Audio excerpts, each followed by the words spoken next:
Thank you, Madam Chair, and welcome, Madam Secretary.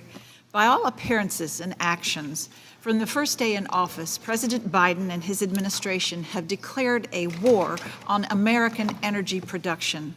By canceling the Keystone Pipeline, by tying up the Mountain Valley Pipeline in my own state in endless legal challenges, denying export and drilling permits, and have attempted to appoint radical activists throughout the federal government to disincentivize or outlaw investment in oil, gas, or coal production. President Biden has even turned to foreign dictators for more oil, but won't enable us to drill more at home. With a simple yes or no answer, please, is it the goal of the Biden administration to make traditional forms of energy so expensive that Americans have no choice but to turn to the so-called green technologies? Over time, it's important to transition away from fossil fuels to address yes. climate change.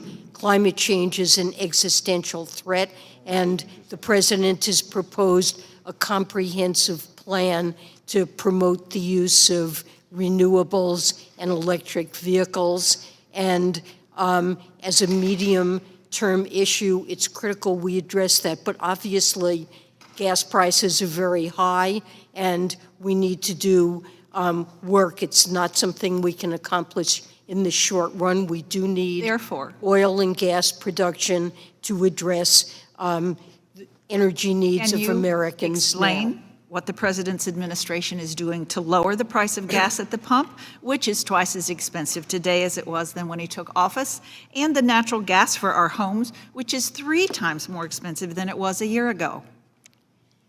These are global markets, mainly certainly for oil, although not for natural gas. And oil prices have risen globally, most recently and dramatically because of Russia's war on Ukraine.